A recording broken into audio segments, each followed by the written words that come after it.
ሰላም ጤና ይስጥልን ውድ የቻናላችን ተከታታዮች ፕሮግራማችን ቤተሰቦች ይህ አብዲራዋቲው ነው። ፕሮግራማችንን ላይክ በማድረግ እንድታደምጡ አዲስ የሆናችሁ ደግሞ ሰብስክራይብ በማድረግ ለዚህ ቻናል ቤተሰብ እንድትሆኑ እንዲሁም ይህንን ፕሮግራም ከሀገር ውጭ የምታደምጡ እንደ ሁሉ ጊዜው በሱፐር ታንክስ ድጋፍ ታደርጉ ዘንድ ያክብሮት ግብዣችን ነው። በዚህኛው ፕሮግራማችን እንግዲህ የምንመለከተው የአርሴናል የዝውውር ሂደት እንግዲህ በዚህ ሳምንት ጠንከር ብሎ ሊስተዋል እንደሚችልና ይሄን ሳምንት ጨምሮ እስከ ጁላይ መጨረሻ ድረስ ደግሞ የክለቡ ጠንካራ የዝውውር ሂደቶች የሚፈጸሙበት ይሆናል ተብሎ ይጠበቃል።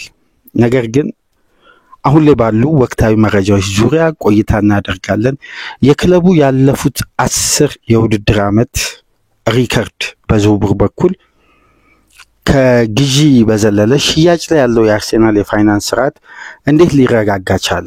ነገር ግን የፒኤስአር ህግ እስካሁን ድረስ ለአርሴናል እንዴት ቀይ ማብራት አላበራም የሚል ጥያቄ ከትላልቅ ዘጋቢዎች ዘንድ እየወጣ ነው የሚገኘውና አንድ ትራንስፌር ማርኬት የእንግሊዝ መቀመጫ ያደረገው የትራንስፌር ማርኬት አንድ ሰፊ ዘገባ ይዞ የወጣው አዲስ ጉዳይ አለ። ያንን መረጃ እናጋራቸዋለን። ዛሬ ግን ትኩረታችን የሚሆነው እሁድ ከሰዓት በኋላ ወደ እናንተ በአርሴናል ኢብሪቼዜ፣ ቪክተር ጎክሬስ እና ቤንጃሚን ሼሽኮ ወቅታዊ ዝውውር ሁኔታ ጥቆማ ሰጥተናችሁ ነበር። ለ37 ደቂቃ ገደማ ከእናንተ ጋር ቆይታ አድርገን በርካታ አድማጮች በተሳተፉበት በተመለከቱበት ፕሮግራማችን ላይ እንግዲህ አንዳንድ ነጥቦችን አንስተን ተወያይተን ነበር። መዘናጋት ሳይሆን ግራውንድ ወርኮች እንዳሉ የአርሴናል ቀጣይ እቅድ ምን ሊሆን እንደሚችል ከዴሊ ሚረር ያገኘነውን ዘገባ እንግዲህ አካተን አሁን ላይ አርሴናል እንዴት አክቲቭ ሊሆን ይችላል ወይም ዝውውሩ ላይ እንዴት ነው አክቲቭ ሆኖ በ24 ሰዓት ልዩነት አንዳንድ ዝውውሮችን ማጠናቀቁ መስማማቱን ሲገልጽ ነበር።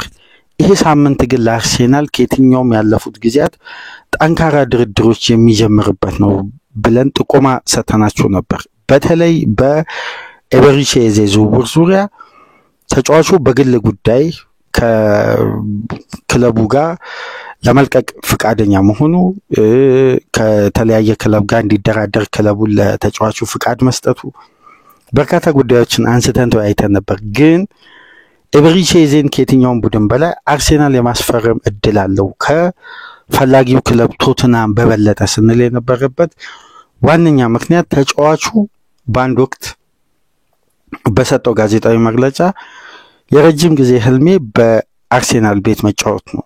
ምክንያቱም ይሄ ተጫዋች እንደምታውቁት ወደ አርሴናል ለሙከራ ጊዜ መጥቶ ሳይሳካለት ተቀንሶ ወደ ሬዲንግ ሄዶ ከሬዲንግ በኋላ ነው ክሪስታል ፓላስ መጥቶ እንዲህ አይነት ኳሊቲዎችን ከፍ አድርጎ ማሳየት የቻለውና ዛሬ ላይ እንግዲህ ተጫዋቹ በፕሪሚየር ሊጉ እንኳን የመጨረሻ የመጠናቀቂያ 7 ጨዋታዎች ላይ በ6ቱ ግብ ማስቆጠር ችሏል እና የኤቤሪቼዜ የብቃቱ ጣራ ላይ ነው የሚገኘው። ተጫዋቹ 27 ዓመቱ ነው።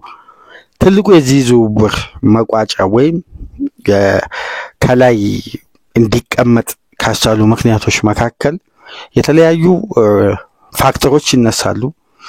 አርሴናል የሮድሪጎ ዝውውር ላይ ያን ያክል ኢንቨስትመንት ለመፈጸም ብቁ አለመሆኑ ወይም ማድሪድ የጠየቀው የሂሳብ መልቀቂያ የተለያዩ ጉዳዮች ይነሳሉ። ግን በዋነኝነት ዛሬ ላይ ተጫዋቹ የረፍት ጊዜውን እያሳለፈ የሚገኘው ከአርሴናሉ ሱፐርስታር እና የተጫዋቹ ቅርብ ጓደኛ ወዳጅ የሆነው ቡካዮ ሳካ ጋር ነው እና በቅርቡ ዴሊ ሜል አገኘው ባለው መረጃ መሰረት ሁለቱ ተጫዋቾች በቅርበት ስለተለያዩ ጉዳዮች መወያየታቸውን ለሁለቱም ተጫዋቾች ቅርብ የሆነ አንድ ውስጥ አዋቂ ለዴሊ ሜል ይሄን ሪፖርት ማቅረቡን ገልጸንላችሁ ነበር። ኢሳም ካህን ይባላል። የአርሴናል ሰፊ ዝውውር ዘገባ ወይም የክለቡን ወቅታዊ ሁኔታ የተለያዩ ሂደቶችን በዴሊ ሜል በኩል በመዘገብ የሚታወቀውን ዘጋቢ በመጥቀስ ይሄን ጉዳይ ከናንተ ጋር እሁድ ከሰዓት ለሰፊ ደቂቃ ተወያይተን ነበርና ባልናችሁ መሰረት እንግዲህ አርሴናል ባለፉት 24 ሰዓታት ከሰኞ ንጋት ጀምሮ በቀጥታ ከክሪስታል ፓላስ ጋር ኦፊሻል ድርድር ተጀምሯል። ኦፊሻል ድርድር ደግሞ ክለቡን ለመደራደር ያበቁ በርካታ ምክንያቶች አሉ። እነሱም በዚህ ፕሮግራም እናነሳለን። በተጨማሪም አዲስ መረጃ የተሰማው ከወደ ጀርመን እንግዲህ ቢልድ ነው ይዞ የወጣው። ቢልድ እንግዲህ እንደምታውቁት ለጀርመን ክለቦች ቅርብ ነን ወይም ቅርብ ነው ተብሎ ይታመናል። በተለይ ደግሞ ቢልድ ሆኖ አንዳንድ በቢልድ ዙሪያ የሚጽፉ ለአንድ ክለብ ወገንተኝነት የሌላቸው ዘጋቢዎች ሲጽፉ ደግሞ በይበልጥ ተቀባይነቱ ከፍ ይላል።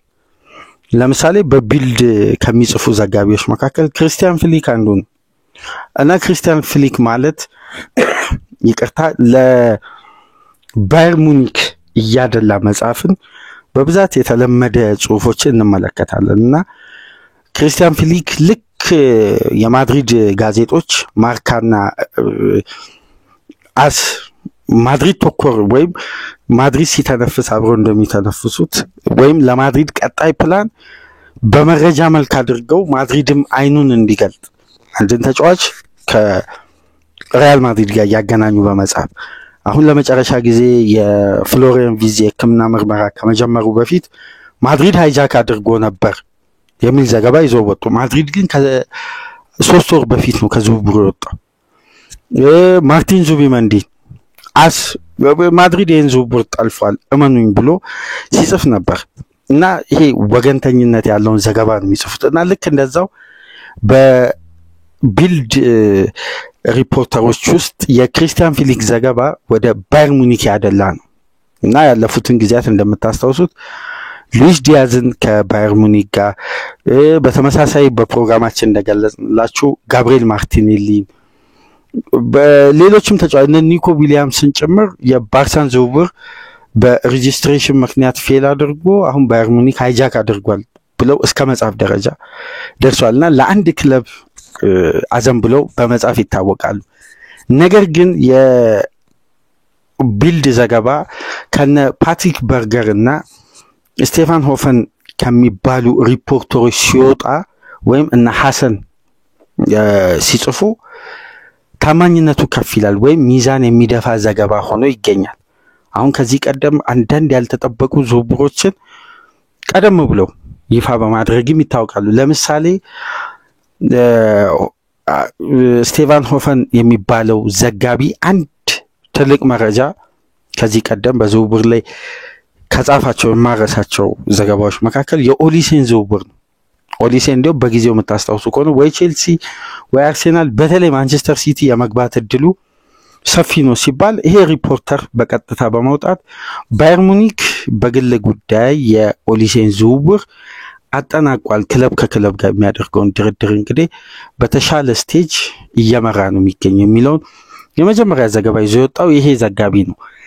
ዛሬ ላይ እንግዲህ የአርሴናል ስም ባለፈው ሳምንት በቢልድ ዘጋቢዎች መሰረት በወጣ መረጃ አዲስ ሌላ ተጫዋች ፍለጋ ከወደ ጀርመን ቤንጃሚን ሼሽኮ ሳይሆን ሌላ ተጫዋችን ወደ ዝውውር መቀላቀሉና ሊቨርፑል እና ቼልሲን ተከትሎ የሂጎ ኢኬቲኬን ማንቸስተር ዩናይትድን ጨምሮ እንግዲህ ዝውውር ላይ አርሴናል መቀላቀሉን ቢልድ በስፋት ጽፏል። ሪፖርተሩ ደግሞ ሐሰን መሆኑ ደግሞ በይበልጥ ይሄ መረጃ ጠንከር ያለ እውነታ ከጀርባው እንዳለ መመልከት ችለናል። ዲቴይሉንም ወደ ቢልድ ስፖርት ገብተን የተወሰኑ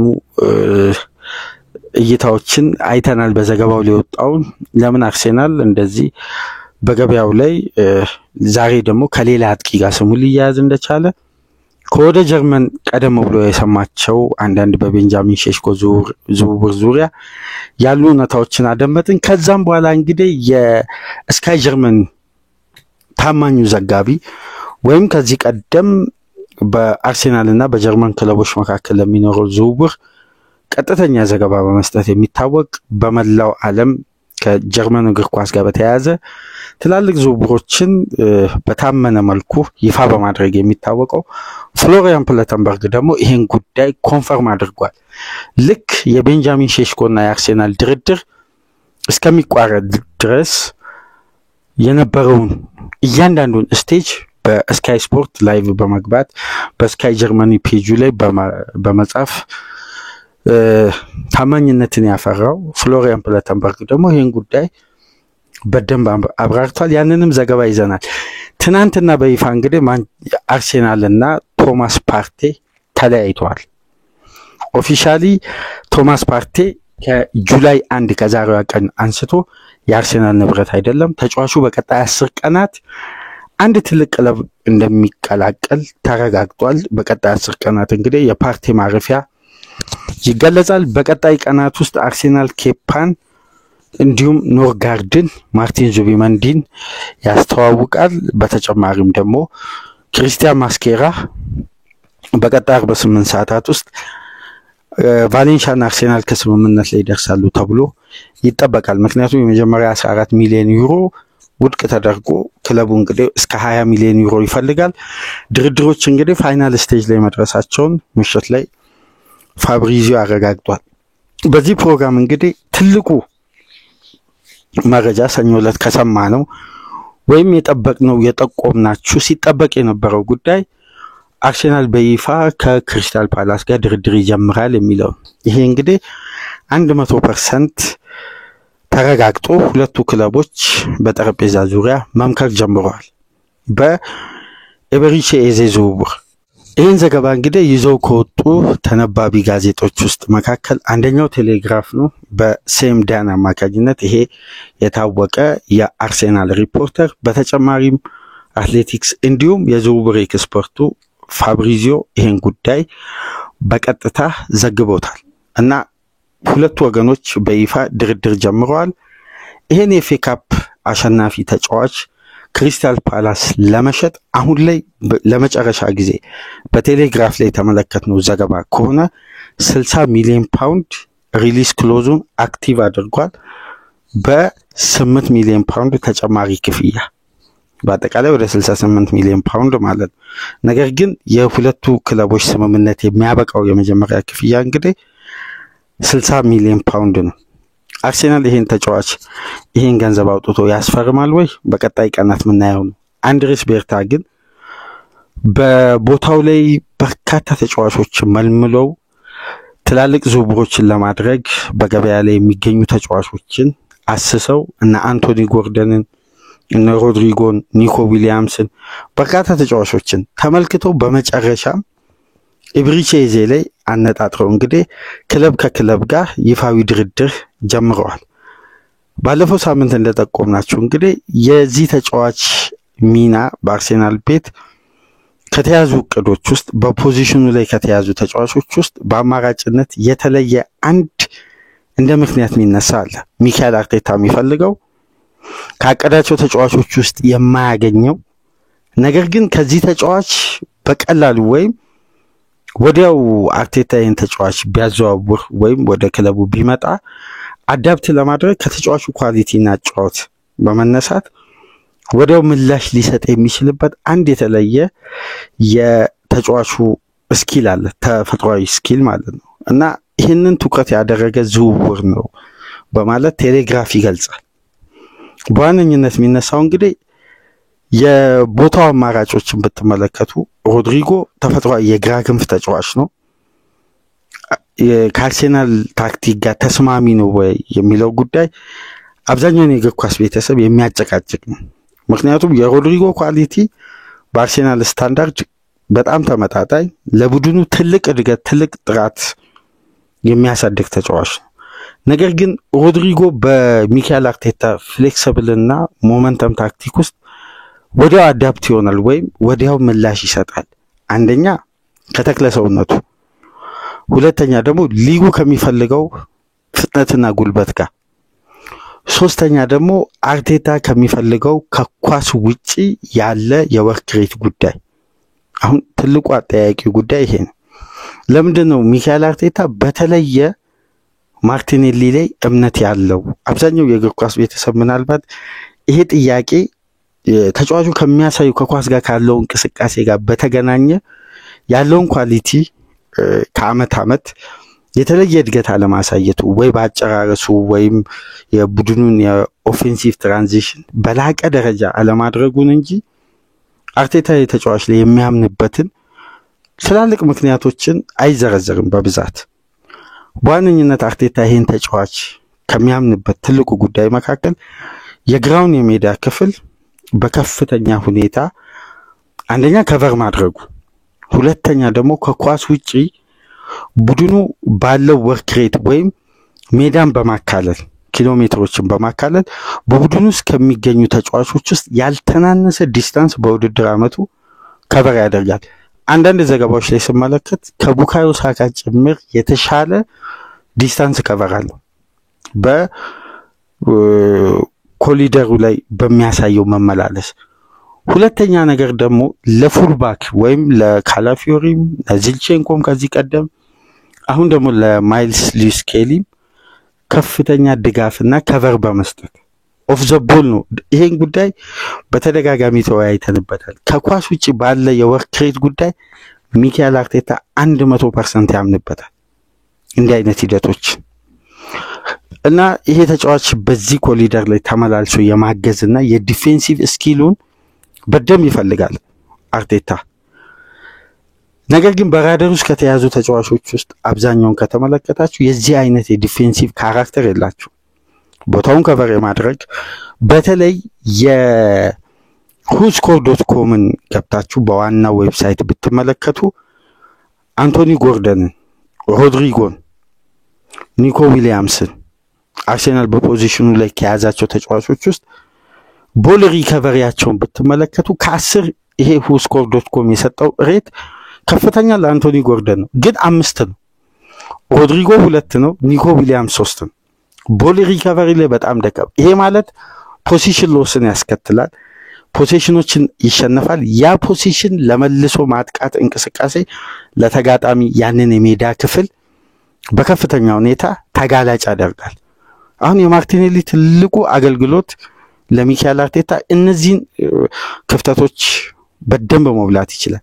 የመልሶ ማጥቃት እንቅስቃሴን የተጋጣሚ ትራንዚሽን በፕሬሲንግም ይሁን በሃይ ስፒድም በስፕሪንትም ወደ ኋላ በመመለስ ተከላካዩን በደንብ በዲፌንሲቭ አክሽን ማገዝ ይችላል። ይሄ ወርክ ሬቱ ደግሞ ተጫዋቹን ድካም አልባ አገልግሎት እንዲያደርግ አስችሎታልና ሞር ተጫዋቹ ከኦፌንሲቭ ማይንዱ ይልቅ ዲፌንሲቭ ይሄ ተጫዋቹ የቡድኑን የመከላከል ጥንካሬ ማጎልበቱ ላይ ከኳስ ውጪ ጠንካራ ጎኑ ተደርጎ ይነሳልና በእንዲህ መልኩ ደግሞ የማርቲኔሊን ይሄ ወርክ ሬት ሞልቶ ወይም በጋራ እንቅስቃሴ በሽግሽግ ከቨር አድርጎ እዚህ ላይ ደግሞ ከማርቲኔሊ በተሻለ ሁኔታ ከኳስ ጋር ባለው ግንኙነት የክሬቲቪቲ አቅሙ የላቀ የሆነ ተጫዋችን ነው አርቴታ የሚፈልገው በፖዚሽኑ ላይ።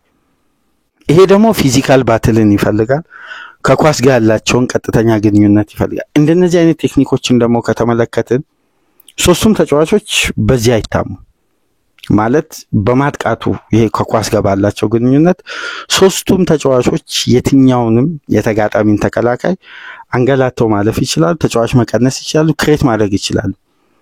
ግን በአማራጭነት ደግሞ የማርቲን ኦዲጋርድ ፖዚሽን ወደ ቡካዮ ሳካ ሲያዘነብል የ8 ቁጥሩን ፖዚሽን በዴክላን ራይስ ኃላፊነት ይሄ ፔኔትሬሽንም ኢንድ ቱ ኢንድ ጌም ተጫዋቹን አብዛኛውን የሜዳ ክፍል ሎዱን የሚቀንስ ከግራው የሜዳ ክፍል በመነሳት መሃል ለመሃል ይሄ በደብል 10 ቁጥር ተጫዋች ክለቡ ለመጫወት ቢያስብ ግራውንም የሜዳ ክፍል እየሸፈነ ለክሬቲቪቲ ደግሞ ወደ ሴንተር ሃፍ ወደ 8ቱም ወደ 10ሩም ተጫዋች እየገባ አንዱን ዊንግ ብቻ ይዞ የሚጫወት ሳይሆን ወደ መሃል እየገባ ለፉልባኩ የኦቨርላፕ ስፔስ የሚፈጥር የፊት መስመር የክሬቲቪቲ አቅም ያለው ዊንገር ሳይሆን የክሬቲቪቲ ተጫዋች የፊት መስመር ነው አርቴታ ሲፈልግ የነበረው በገበያው ላይ። ለዛ ነው ኤብሪቼዜ ካለፉት ጊዜያት ጀምሮ ቡድኑ ትኩረት ያደረገውና አሁን ኦፊሻል ድርድር ተጀምሯል። አርሴናል እንግዲህ ያቀርባል ተብሎ የተጠበቀው 51 ሚሊዮን ፓውንድ ሲደመር 7 ሚሊዮን ፓውንድ በአጠቃላይ ወደ 58 ሚሊዮን ፓውንድ ነው። ያ ማለት የ10 ሚሊዮን ፓውንድ ጋፕ አለው። ነገር ግን ሁለቱ ክለቦች ኦፊሻሊ ድርድር ከጀመሩ ይሄን የዝውውር ሂደት ያጠናቅቃሉ ወይም ይስማማሉ ተብሎ ይጠበቃል። ምክንያቱም ኦፊሻል ኮንፈርሜሽን ነው የተሰጠው። በይፋ ድርድሮች ተጀምሯል እና በተጫዋቹ ወገን በኩል ያለው የአርሴናል የመጀመሪያ ስቴጅ ድርድር በጥሩ ሁኔታ መካሄዱንም ተያይዞ ተነስቷል። ስለዚህ ተጫዋቹ ለአርሴናል ለመፈረም ዝግጁ ነው። ከቶትናም ይልቅ ወደ አርሴናል መሄድ ነው የሚፈልገው። ይሄን ጉዳይ እንግዲህ በተደጋጋሚ ሲገለጽ ነበር። አሁን ክለብ ከክለብ ጋር ይፋዊ ድርድር ጀምሯል። ከዚህ ቀደም ፓላስና አርሴናል ጥሩ ግንኙነት አላቸው።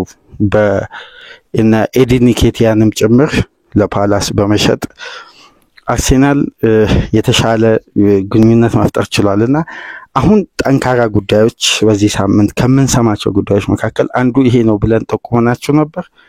ሁለቱ ክለቦች በይፋ ድርድር ጀምረዋል። ይሄ ምናልባት ባለፉት ጊዜያት ከተደረጉ የአርሴናል ትላልቅ የሚጠበቁ ዝውውሮች ውስጥ አንድ ስቴፕ የተሻገረው ብቸኛ ዝውውር የቤሪቼ ኤዜ ሊሆን ይችላል።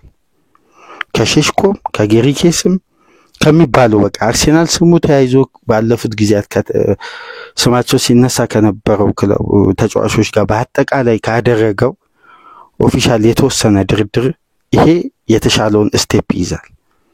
ይሄ ማለት ደግሞ ተጫዋቹን ለማስፈረም አርሴናል እድሉ በራሱ የመወሰን ተጫዋቹን ማስፈረም የመጨረሻ ፕራዮሪቲው እንደሚባለው ከሆነ ኢዜ ከሆነ በቀጣይ ቀናት አርሴናልና ክሪስታል ፓላስ ስምምነት ላይ የማይደርሱበት ምንም አይነት ምክንያት የለም። ቴሌግራፍ እንደሚለው ከሆነ በርካታ አማራጮችን ተመልክተዋል። በገበያው ላይ የተለያዩ ዝርዝር ጉዳዮችን በስካውት ዲፓርትመንቱ አይተው ኢዜን በሁለት አማራጭ የፖዚሽን ተጫዋች ነው፣ ሁለተኛ ደግሞ ኦፌንሲቭ ማይንዱ በሁለት አማራጭ ማገልገል ይችላል። እንደ ዊንግ አታኪንግ ተጫዋች መሆን ይችላል። እንዲሁም ከ8 ቁጥሩ ተጫዋች አጠገብ ለግራፉል ባኩ ስፔስ እየሰጠ ኦቨርላፕ ስፔስ የሚያደርግበት ክፍተት እየፈጠረ ለኦዲጋርድም የተሻለ ክሬቲቪቲ ስታይልም እየፈጠረ ቡድኑን የማጥቃቱን አቅም በይበልጥ ማሳደግ የሚችል እና ይሄን ተጫዋች በልዩነት የፈለጉበት ምክንያት እንግዲህ በእነዚህ ሪፖርተሮች አማካኝነት በስፋት ከምሽት ጀምሮ ይፋዊ ድርድር መጀመሩ ብቻ ሳይሆን ለምን በተለየ ሁኔታ እዚህ ተጫዋች ላይ ፍላጎታቸው ጠንከር እንዳለ ዝርዝር ጉዳዮች በእንዲህ መልኩ ወጥተዋል። ነገር ግን የተጫዋቹን የድሪብል ስኪል ከኳስ ጋር ያለው ግንኙነት ደግሞ በከፍተኛ ልዩነት አለ። ከማርቲኔሊ ጋር ራሱ በግል ሲነጻጸር ለምሳሌ በ90 ደቂቃ በ2024 25 በነበረው የውድድር ዓመት በድሪብሎችን በማሳካት ለምሳሌ ማርቲኔሊ 5 ድሪብል ቢሞክር በአንድ ጨዋታ ከ2.1 በላይ ድሪብሎች አያሳካም። ነገር ግን ኤቤሪቼ ኤዜ 7 ድሪብል ቢሞክር ይሄ ማለት የሚሞክሩት የድሪብል ብዛት ከፍተኛ ስለሆነ ነው። ለማርቲኔሊ 5 ለኤቤሪቼ ኤዜ 7 ሰጥተው አማካዩን ሲያወጡ ኤቤሪቼ ኤዜ ከግማሽ በላይ ድሪብሎቹ የተሳኩ ተጫዋቾች ናቸው። ነገር ግን የማርቲኔሊ ከግማሽ በታች ነው፣ የዛኛው ከግማሽ በላይ ነው። ድሪብሎቹ የተሳካለት ተጫዋች ነው እና ከኳስ ጋር ባለው ግንኙነት ደግሞ ቦል ሪከቨሪውም ድሪብሉም በተጨማሪ ደግሞ ፋይናል ሰርድ ከሚደረጉ እንቅስቃሴዎች በመነሳት በቀጥታ ለቦክስ ተጫዋቾች የተሳካ ስሩ ፓስ በማድረግ በሁለተኛው ዙር በተለይ 2025 ከገባ በኋላ በፕሪሚየር ሊጉ ከተወሰኑ ተጫዋቾች መካከል አንዱ ኤቤሪቼ ኤዜ ነው እና የክሬቲቪቲ አቅሙን ሞር አርሴናል ለመጨመር እንዲሁም በተጨማሪ የላኛውን የሜዳ ክፍል በደንብ በጥራትም ከኳስ ጋር ባለውም ግንኙነት ያለ ኳስም በጥሩ ተጫዋች ከቨር ለማድረግ እንግዲህ ተመራጭ ያደረጉት አሁን ላይ ቴሌግራፍ እንደሚለው ከሆነ ኤቤሪቼ ኤዜ ነውና ለዛ ነው በይፋ በሁለቱ ክለቦች መካከል ትናንት እንደጠቆምናችሁ ማለት ሁለት እንደጠቆምናችሁ ትናንትና ሰኞ ሁለቱ ክለቦች ድርድር ጀምረዋል በይፋ እና ሁለት ይሄን መነሻ አድርገን ነበር የተወያየነው። አርሴናል ቀጣይ ሳምንት ኢዜ ላይ ጠንካራ ድርድር ሊያደርግ ይችላል፣ ይሄ ዝውውር ላይ በቀጥታ ይሳተፋል የሚል ተስፋ አለ ስንላችሁ ነበር። አሁን ተስፋው እንግዲህ ወደ እውነታው ተቀይሮ ከኤቤሪቼ ኤዜ ጋር አርሴናል ይፋዊ ድርድር ጀምሯል። ሌላኛው ደግሞ መልካም አጋጣሚ በኢዜ ዝውውር ይሄ ታክቲካል ጉዳዮች ናቸው። ድርድሩ ላይ ከሚነሱ ነጥቦች ወይም ለመነሻነት ከተቀመጡ ጉዳዮች መካከል ሁለት ገልጸንላችሁ ነበር። ሪያል ማድሪድ ከየትኛውም የዝውውር ሂደት የተለየ የዝውውር ስትራቴጂ ለመጠቀም ወይም የራሱን የፋይናንስ ስርዓት ለማሳደግ የራሱን ጥቅም ባስከበረ መልኩ ሮድሪጎን አንድ ክለብ ለማስፈረም ከመጣ የመጀመሪያ ዙር ቅድመ ክፍያ ሊሆን የሚፈልገው ከዝውውሩ ዋጋ ላይ 41% ነው። ይሄን ደግሞ የትኛውም ክለብ በተለይ የእንግሊዝ ክለብ ይሄ ጠንካራ የፒኤስአር ህግ ያለ 41% ከፍሎ ሮድሪጎን ለማዘዋወር በጣም ይቸገራል። የፋይናንስ ስርዓቱም አይፈቅድም። ክለቦችም እንዲህ አይነት ሪስክ ያለውን ዝውውር አይወስዱ። ምክንያቱም 41% ለምሳሌ 95 ሚሊዮን ዩሮ 41% አንድ ክለብ ከቨር ካደረገ በአንድ ተጫዋች የዝውውር ሂሳብ ላይ የእንግሊዝ ክለብ 40 ሚሊዮን ወይ 45 ሚሊዮን ፓውንድ 45 ሚሊዮን ዩሮ አውጣ ተብሎ እንዲመዘገብለት አይፈልግም። የብሪቲሽ ሪካርድ ክፍያ የተከፈለው እንኳን ለፍሎሪያን ቪዝ ላይ 25 ሚሊዮን ፓውንድ ብቻ ነው። ከ116 ሚሊዮን ፓውንድ ሁለቱ ክለቦች ሲስማሙ የመጀመሪያ ዙር ክፍያ የነበረው 25 ሚሊዮን ፓውንድ እና እንዲህ አይነት ከፍተኛ ክፍያ ክለቦች ከባንክ አካውንታቸው በማውጣት የሂሳብ መዝገባቸውን ማናጋት አይፈልጉምና ይሄ ዝውውር ሂደት ለአርሴናል ፈታኝ ያደረገው የሮድሪጎ ዋነኛ ምክንያት ይሄ። በአንቶኒ ጎርደን በኩል ደግሞ አርሴናሎች ያላመኑበት አንድ ትልቁ ጉዳይ ተጫዋቹ ኒውካስል የሚለቅ ከሆነ ወደ አደገበት ክለብ መዘዋወር እንደሚፈልግ አርሴናሎች ተረድተዋል ይላል ቴሌግራፍ። ምናልባት የሊቨርፑል ፍላጎት ጠንካራ ከሆነ ይሄን ተጫዋች በቀላል የማስፈረም እድል አለው ከአርሴናል ይልቅ። ተጫዋቹ ኒውካስል የሚለቅ ከሆነ ወደ አደገበት ክለብ ሊቨርፑል ነው መዘዋወር የሚፈልገው ነው እና ኤቤሪቼዜ አንደኛ ለአርሴናል መጫወት ይፈልጋል። ህልሙም እንደሆነ በተደጋጋሚ ሲገልጽ ነበር። የተጫዋቹ ብቃት ካቻምና አምና በተሻለ ሁኔታ ግራፉ እያደገ መጥቷልና በፕራይም ታይሙ እንግዲህ አርሴናል ልምዱን ጠግቦ 27 ዓመት ሞልቶታል። ሊጉን ደግሞ በደንብ አዳፕት አድርጓል።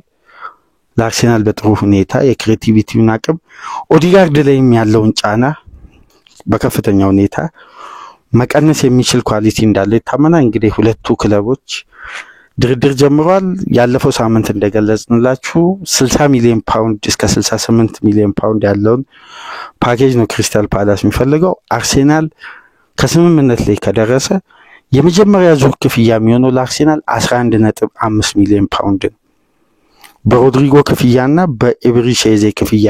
ምክንያቱም የፋይናንስ ስርዓት ለእያንዳንዱ ክለብ የህልውና ጉዳይ ነው። ምክንያቱም ቀይ መስመር ከተላለፈ ክለቡ እስከ ነጥብ መቀጣት ከሊጉ እስከ መውረድ ድረስ ሊያደርሰው ስለሚችል እንዲህ አይነት ጉዳይ ላይ መግባት አይፈልግም። ለዚህ ደግሞ ዋና መነሻ አርሴናልን ስጋት የፈጠረበትን መንገድ በመጨረሻ እናነሳለን። ትልቁ ጉዳይ በትራንስፈር ማርኬት ለምን አርሴናል ያለፉትን ጊዜያት ከፍተኛ ኢንቨስትመንት እያደረገ ነው። ለአንድ ተጫዋች እስከ 108 ሚሊዮን ፓውንድ እየከፈለ ነው ለዴክላን ራይስ። በአጠቃላይ ዝውውሩ እስከ 108 ሚሊዮን ፓውንድ ይሄዳል ተጫዋቹ። ምክንያቱም ሁለት ተከታታይ የውድድር ዓመት የቻምፒየንስ ሊግ ተሳታፊ ስለሆነ ለዌስትሃም የሚከፍለው ተጨማሪ ክፍያ እንዳለ እዚህ ዘገባ ላይ ወጥቷል። ስለዚህ ያ ለምን እንደሆነም እናነሳለን። ሁለተኛው ጉዳይ እንግዲህ የሂጎ ኢኬቲኬን ዝውውር አርሴናሎች በይፋ ተቀላቅለዋል። ይሄ ከጀርመን ተነባቢ ጋዜጦች ከነ ቢልድ እና ከነ ስካይ ጀርመኒ በቀጥታ የወጣ ሪፖርት ነው።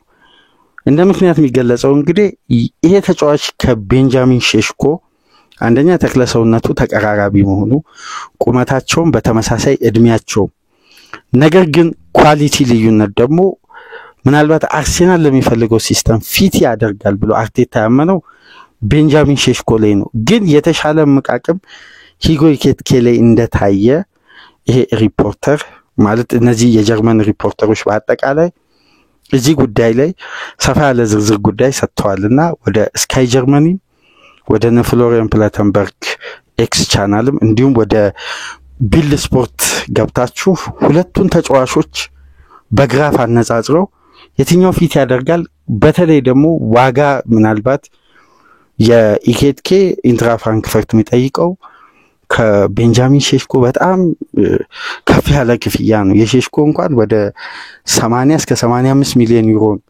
ለሂጎ ኢኬቲኬ ከዝውውሩ መከፈቱ በፊት የተባለው 100 ሚሊዮን ዩሮ ይዞ የመጣ ክለብ ነው የሚያስፈርመው የሚለው አቋም ከኢንትራ ፍራንክፈርት ምንም አይነት የአቋም ለውጥ የለም እና ቼልሲን ፍላጎቱ ተቀዛቀዘ።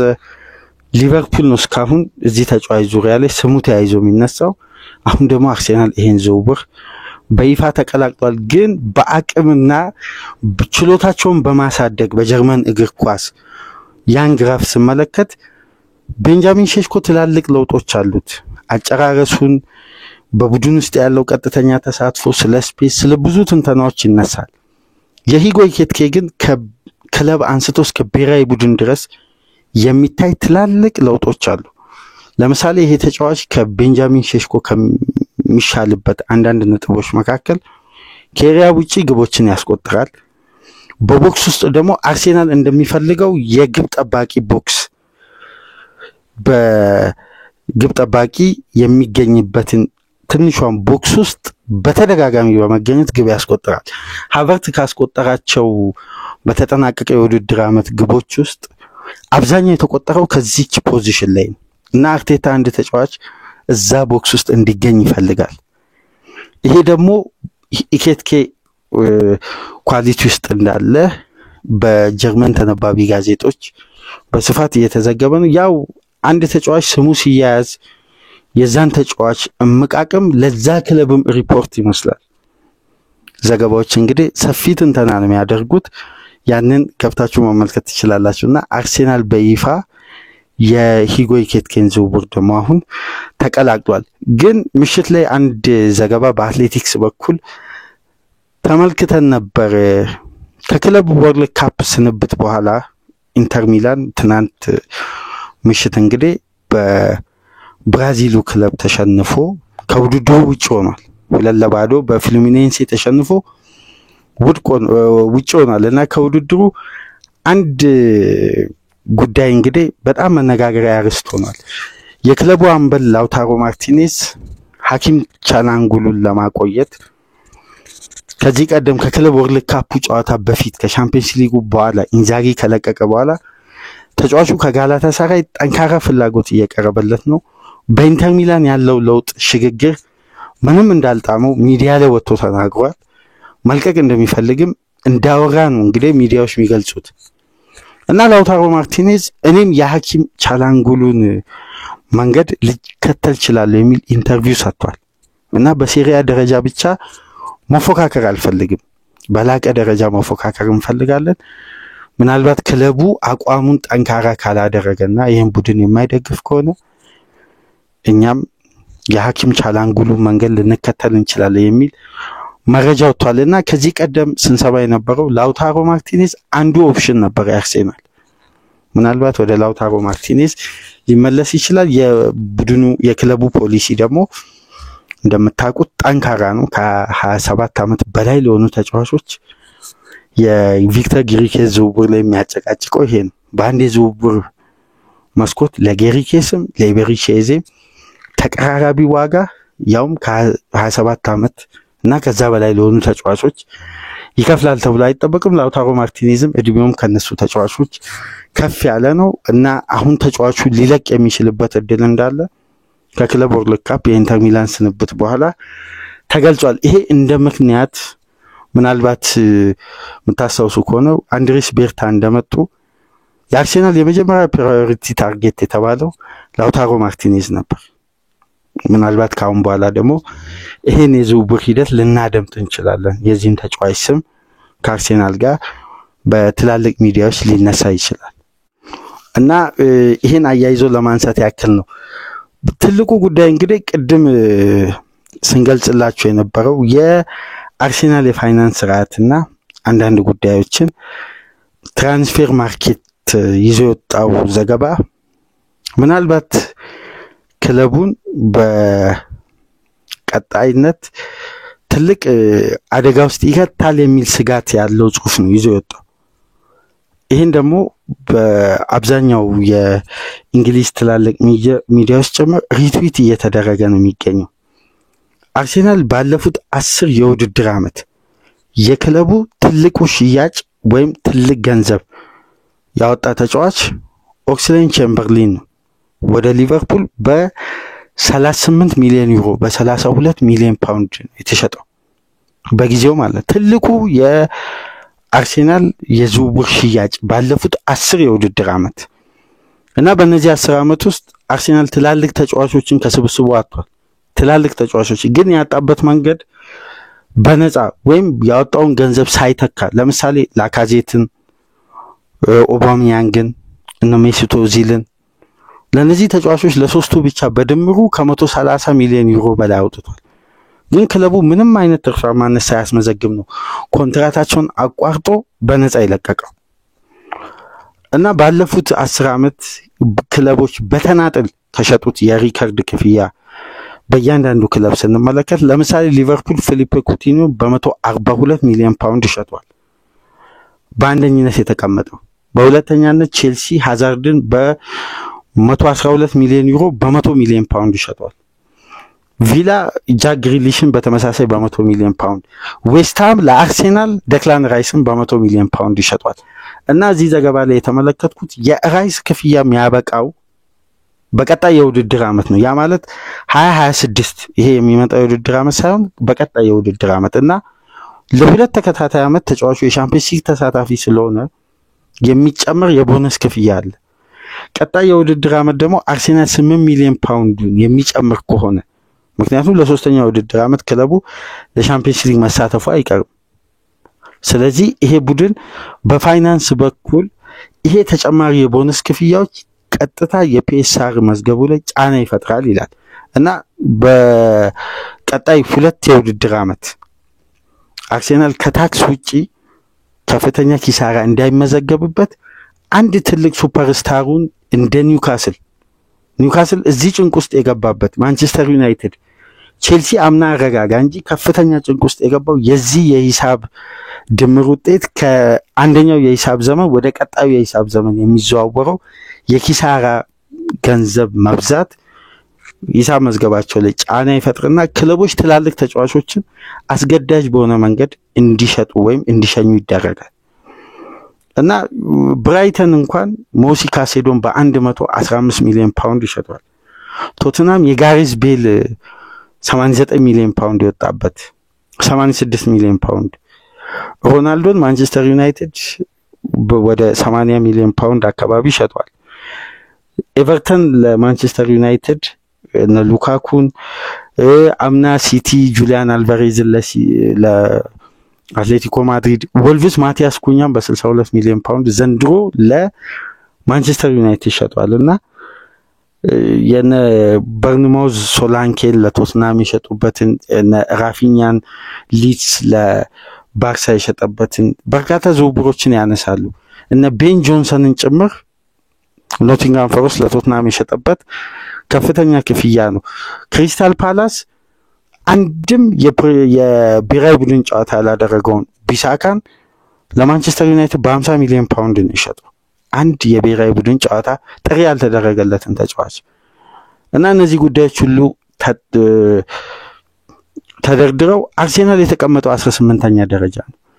በጣም የሚገርመው በሊጉ ከሚገኙ ክለቦች ውስጥ ከፍተኛ ሽያጭ ከአርሴናል በላይ 17 ክለቦች አድርገዋል። ከአርሴናል በታች የተቀመጡት ዘንድሮ በድጋሚ ወደ ሊጉ ያደጉት በርንሌ እና ሰንደርላንድ ነው። ሰንደርላንድ በዚህ የዝውውር መስኮት ጆብ ቤሊንጋም የቤሊንጋምን ወንድም ለዶርትመንድ በ34 ሚሊዮን ዩሮ የሸጠበት ክፍያ ነው የተቀመጠው። ይሄ ደግሞ በሂሳብ መዝገቡ ላይ ምን አይነት ጫና ይፈጥራል? አሁን በ10 ዓመት ውስጥ ያለፉት የተጫዋቾች ሽያጭ በገቢ ደረጃ በአጠቃላይ በመላው ዓለም ካሉ ክለቦች ጋር ሲነጻጸር አርሴናልን በቀጥታ 43ኛ ደረጃ ላይ የሚያስቀምጠው።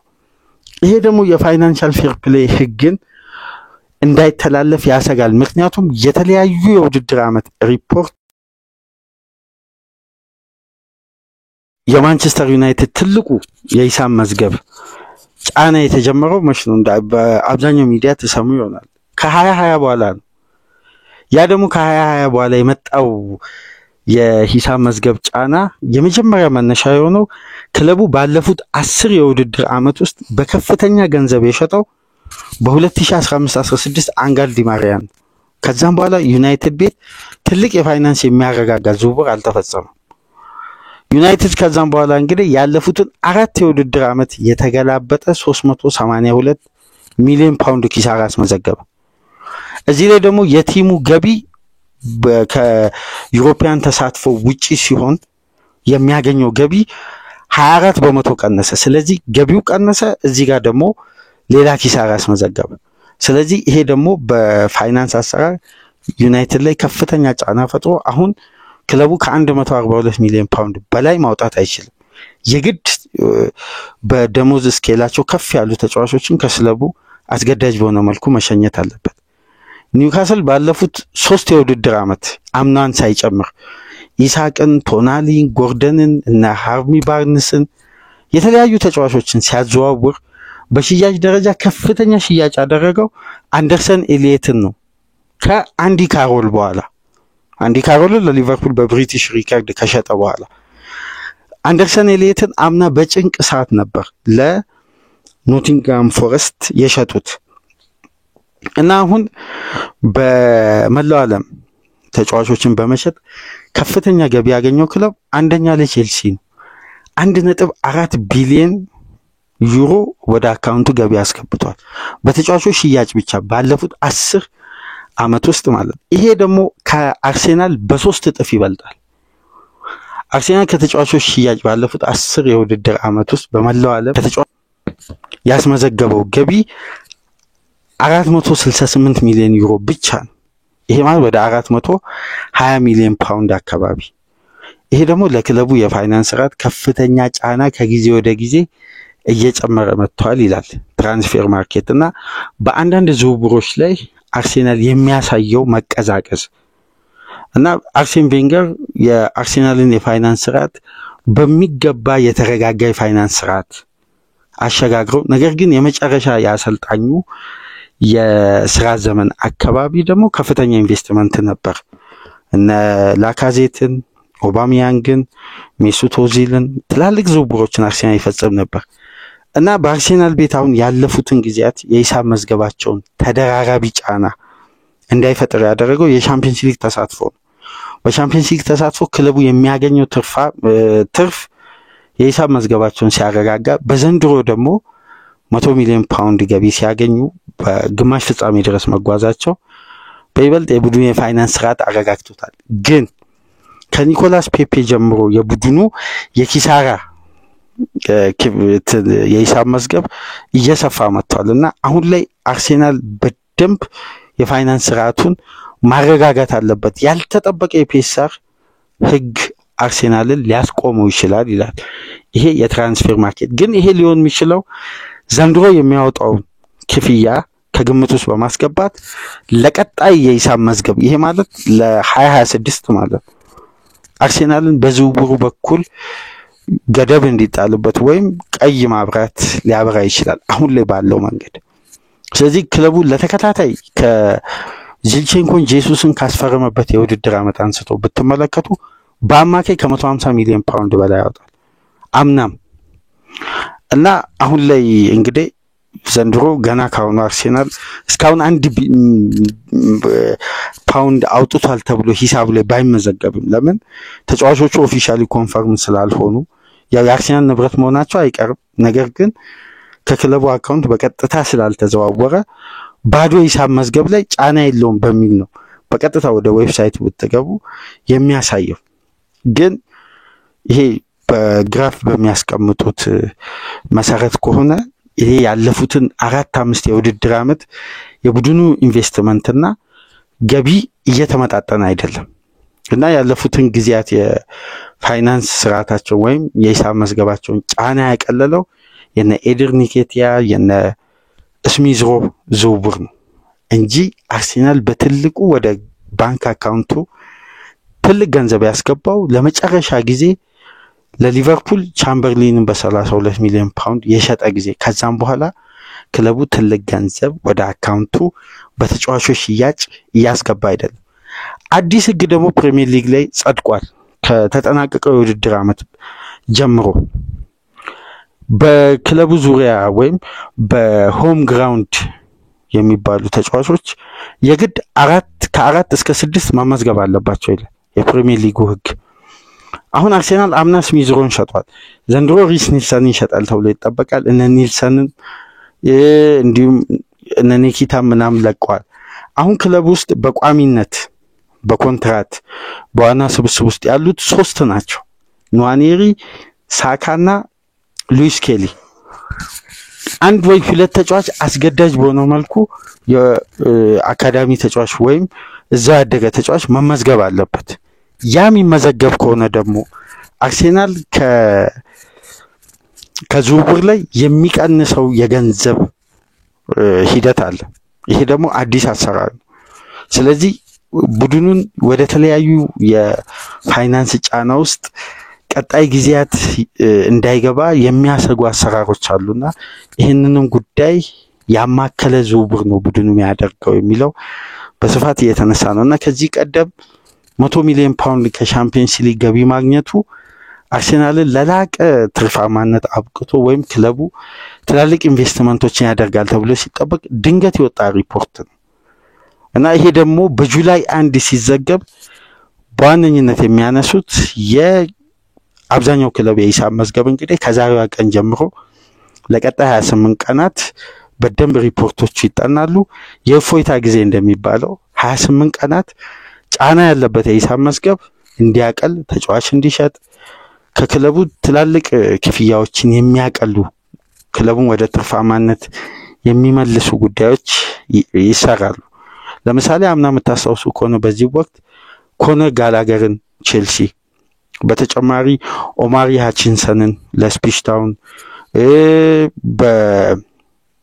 ለኒውካስል ለአስቶን ቪላ እና ኢያን ማትሰንን በፍጥነት ሲሸጥ የነበረው ያኔ ቼልሲ ቀይ መስመሩን ጭምር መሻገሩን ስለተረጋገጠ ነበር። በዚሁ በጁላይ ወር እንደገና እነዚህ ተጫዋቾችን መሸጡ የአካዳሚ ተጫዋቾችን መሸጡ ብቁ ሳያደርገው ቀርቶ የክለቡን ትልቅ ሌክዠሪ ሆቴል ለእህት ኩባንያ ሸጠው እንደገና በ5% ትርፍ ገዝተውታል።